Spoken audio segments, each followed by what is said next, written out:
Saudaraku, engkau yang hari ini sedang bergulat dengan rasa sakit, engkau yang memendam luka diam-diam, engkau yang kehilangan arah karena badai datang bertubi-tubi, dengarkan ini baik-baik. Ujian bukan tanda kelemahanmu. Musibah bukan bukti kau ditinggalkan. Justru di sanalah, di dalam kegelapan paling pekat, kita diberi kesempatan untuk melihat cahaya yang tak bisa dilihat oleh mata biasa. Apakah engkau pikir kehidupan akan selalu berjalan mulus hanya karena engkau merasa sudah berjalan lurus? Apakah engkau menyangka kebenaran itu akan membebaskanmu dari luka? Tidak, saudaraku. Kebenaran tak membebaskanmu dari luka. Ia membebaskanmu di dalam luka, dan itu perbedaan yang besar. Ujian itu memurnikan, bukan menghancurkan. Jika hidupmu sedang diobrak-abrik, jika apa yang kau bangun selama bertahun-tahun runtuh dalam hitungan hari, maka renungkan ini. Apakah yang sedang dihancurkan itu benar-benar jati dirimu? Atau hanya topeng yang terlalu lama kau pertahankan? Apakah yang sedang dicabut darimu adalah berkah? Atau justru belenggu yang telah menua dalam diam? Seringkali kita menangisi sesuatu yang sebenarnya sedang dikikis, agar kita tak lagi menggenggam yang fana. Kita meratap atas kehilangan padahal sebenarnya itu adalah pembebasan. Tapi, hanya jiwa yang mau diam dan merenung yang bisa menyadari itu. Pertanyaan ini untuk renungan batinmu. Siapa aku di balik semua ini? Di balik sakit, kehilangan, dan ketidakpastian. Apa yang sebenarnya sedang diajarkan hidup padaku lewat musibah ini? Jika yang hilang tak kembali, apakah aku masih bisa berdiri sebagai diriku yang sejati? Apakah aku lebih mencintai kenyamanan atau pertumbuhan? Ingat ini, tidak semua yang menyakitkan itu jahat. Tidak semua kehilangan adalah malapetaka. Kadang semesta harus merobohkan kita dengan keras, agar kita akhirnya duduk diam dan mendengar, bukan dengan telinga, tapi dengan jiwa. Lantunan untuk membangkitkan kesadaran. Bangkitlah, wahai jiwa yang sedang tertimpa badai. Jangan menunggu dunia menjadi ramah untuk engkau merasa damai. Damai itu lahir dari dalam, dari keberanianmu menerima apapun yang tak kau mengerti, dengan keikhlasan yang tak bisa dijelaskan. Apakah engkau berani menerima kenyataan, walau pahit, tanpa kehilangan kemuliaan jiwamu? Apakah engkau siap menjadi kuat, bukan karena dunia lunak padamu, tapi karena kau memilih tidak menyerah, meski dunia tak berubah? Ketika doa tak dijawab seperti yang kau inginkan, saudaraku, ada saatnya engkau berdoa dengan segenap jiwa. Kau menangis hingga dada basah oleh sesak. Kau berharap sekuat iman yang kau punya, tapi jawaban tak kunjung datang. Bahkan, seolah hidupmu berjalan ke arah yang berlawanan dengan semua yang kau mohonkan. Maka izinkan aku bertanya padamu, apakah engkau hanya mencintai Tuhan saat doamu dijawab seperti yang kau inginkan? Ataukah engkau mencintai Tuhan karena Dia adalah sumber segala makna, meski kau tak mengerti jalannya? Keheningan, bukan penolakan. Tak semua doa dijawab dengan segera. Tak semua permintaan dituruti. Kadang, keheningan dari langit bukanlah penolakan, melainkan pemurnian. Kita terlalu sering menilai kebaikan Tuhan dari apa yang bisa kita ukur, kita lihat, dan kita genggam. Tapi kebaikan sejati kadang tak tampak. Sebab Ia sedang bekerja di kedalaman yang tak bisa dijangkau oleh logika manusia. Apa kau yakin jawaban yang kau inginkan lebih baik daripada kebijaksanaan semesta yang tak pernah salah waktu? Pertanyaan untuk merenung di tengah keheningan. Apa yang lebih aku cari? Kehendakku sendiri atau kebenaran hakiki? Apakah aku berdoa untuk mengubah takdir, atau agar jiwaku tunduk pada ketetapan yang lebih tinggi? Mampukah aku mencintai Tuhan dalam kehilangan, sama dalamnya seperti saat aku diberi doa yang menyadarkan jiwa? Ya, jika engkau tak menjawab doaku seperti yang aku minta, maka tuntunlah aku untuk mencintai kehendakmu lebih daripada keinginanku sendiri. Jika yang datang adalah sebaliknya dari yang aku harap, maka kuatkan aku untuk tidak menyebutmu jauh. Walaupun kau sebenarnya dekat, bahkan lebih dekat dari urat nadiku sendiri. Ingat ini, saudaraku, kita tidak selalu diberi apa yang kita mau, tapi kita selalu diberi apa yang jiwa kita butuhkan untuk tumbuh. Doa bukan untuk mengubah Tuhan. Doa adalah cara untuk mengembalikan kita kepada Tuhan. Dan terkadang, sunyi adalah jawaban terbaik. Agar kita berhenti menuntut dan mulai memahami. Melewati gelap, tanpa menjadi gelap. Menjaga api kesadaran saat dunia menggoda untuk padam. Saudaraku, di dalam hidup ini akan datang masa di mana segalanya terasa gelap. Cahaya harapan redup, suara-suara optimisme tenggelam, yang tersisa hanya diam. Dan kegelapan yang menekan dari segala arah. Di titik itulah banyak jiwa menyerah, bukan karena tak kuat, tetapi karena lupa bahwa kegelapan pun bisa dijadikan ladang cahaya, asal kau tidak ikut menjadi gelap di dalamnya. Apakah engkau akan membalas luka dengan melukai? Apakah engkau akan menjawab kegelapan dengan memadamkan cahaya dalam dirimu? Jangan biarkan dunia mengubah siapa dirimu. Engkau boleh menangis, engkau boleh lelah, engkau boleh ragu. Tapi satu yang tak boleh, kau tidak boleh kehilangan cahaya dalam jiwamu. Banyak orang hidup, tapi kehilangan nurani. Bertahan, tapi berubah menjadi sosok yang tak lagi suci. Dipukul hidup, lalu memukul kembali siapapun yang lemah. Itu bukan kekuatan, itu luka yang belum sembuh. Dan luka yang belum sembuh akan melukai yang lain. Saat dunia menjadi gelap, apakah aku ikut menjadi gelap, atau aku tetap menjadi lilin kecil yang menyala diam-diam? Apakah aku sedang membalas penderitaan dengan kebencian, atau sedang mengubahnya menjadi kekuatan cinta? Dan jika aku bisa menyakiti balik orang yang melukaiku, apakah itu membuatku menang atau justru kalah secara batin? Bukan kemenangan atas orang lain yang menunjukkan kebesaran jiwamu, tapi kemampuan untuk tetap lembut meski dunia memperlakukanmu dengan keras. Saudaraku, terkadang gelap itu memang panjang, tapi malam tak pernah abadi. Fajar akan datang. Namun pertanyaannya adalah, apakah engkau masih utuh saat cahaya itu tiba? Karena banyak orang selamat secara fisik, tapi hancur secara batin. Dan itu lebih tragis.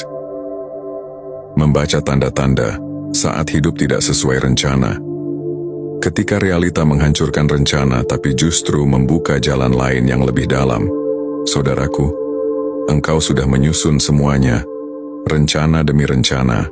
Langkah demi langkah, mimpi yang kau tulis dengan sepenuh harap.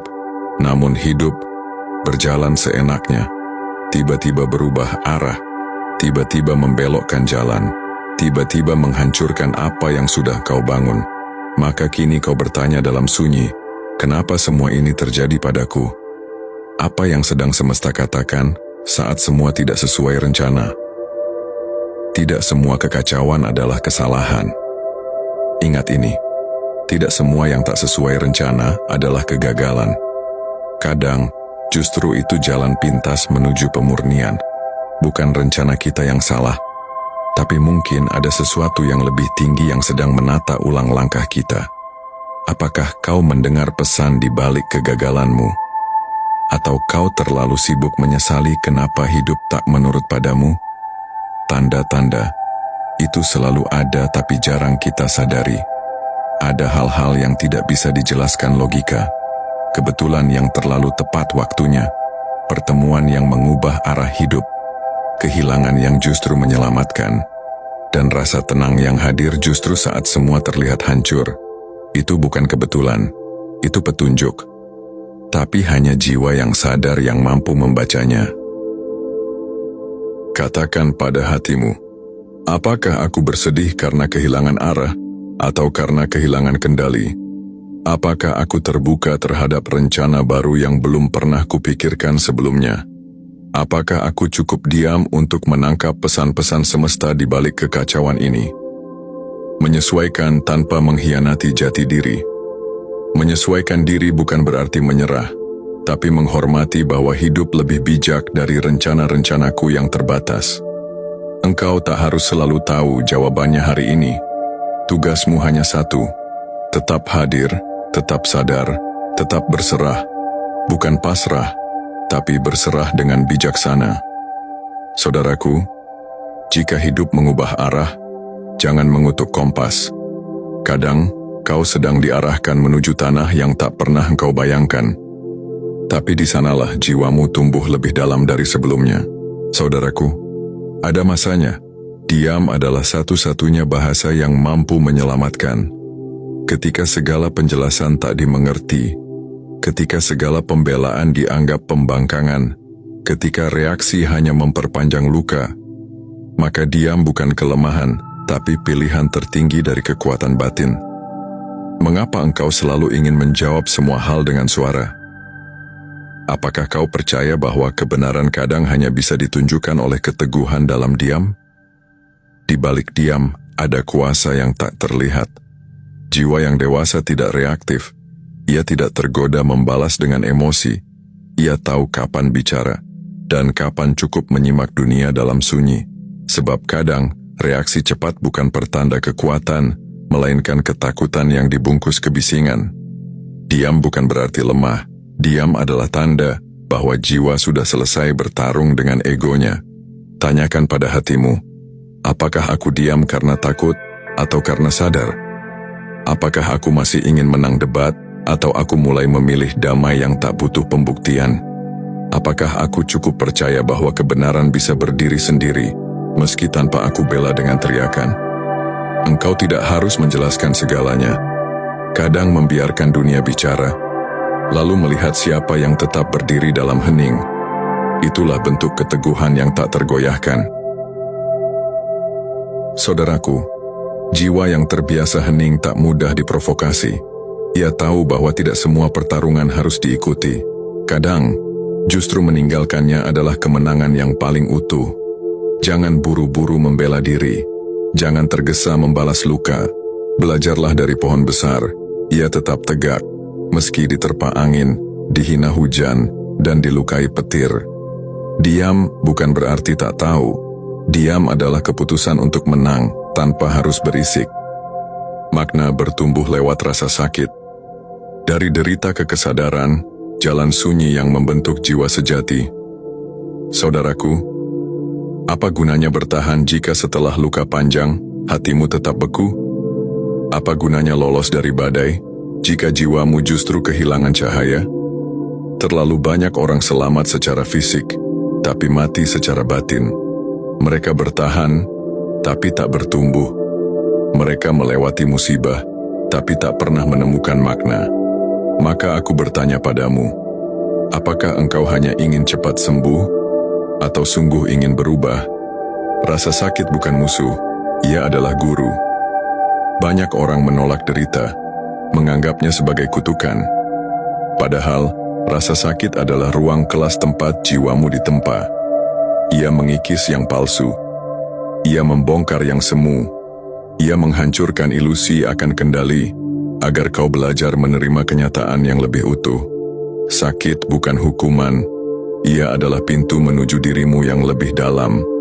Jika kau berani memasukinya, tanyakan pada hatimu, apa yang telah aku pelajari dari kesakitan ini tentang diriku sendiri? Hal apa yang dulu kuanggap penting tapi kini terasa remeh setelah aku terluka? Jika rasa sakit ini mengajari satu hal, apakah pelajaran itu sudah aku genggam atau masih aku hindari? Tidak semua luka harus cepat disembuhkan. Ada luka yang perlu dibiarkan terbuka, karena di sanalah udara kesadaran masuk dan perlahan membentuk kulit jiwamu yang baru. Saudaraku, bertumbuh bukan berarti menjadi kuat tanpa air mata. Bertumbuh adalah ketika engkau tetap berdiri, meski dalam tangis, dan berkata, aku tidak sama lagi. Aku telah berubah, dan aku bersyukur karenanya. Musibah bisa menjadi kematian spiritual, atau kelahiran kesadaran baru. Semua tergantung, apakah engkau memaknainya, atau hanya mengeluhkannya. Saudaraku, pada akhirnya, bukan tentang siapa yang paling kuat melawan, bukan tentang siapa yang paling tangguh menahan beban, tapi tentang siapa yang paling ikhlas melepaskan apa yang tak bisa ia kendalikan. Karena di puncak kehidupan spiritual, engkau akan menyadari penerimaan adalah kemenangan yang paling tenang. Menerima bukan berarti diam. Ia bukan kepasrahan yang kaku, bukan pula keputusasaan. Penerimaan adalah bentuk tertinggi dari kebijaksanaan. Ia lahir bukan karena tak mampu berubah, tapi karena sudah memahami bahwa tidak semua harus diubah. Ada yang cukup untuk diterima, didekap, dan didoakan dalam diam. Menerima takdir bukan berarti mencintai rasa sakit, tapi mempercayai bahwa setiap kepedihan tak datang sia-sia. Saudaraku, kau telah melewati badai demi badai. Kau telah terluka, terjatuh, menangis, dan bingung. Namun hari ini, kau masih ada. Itu bukan kebetulan. Itu tanda bahwa semesta belum selesai menulismu.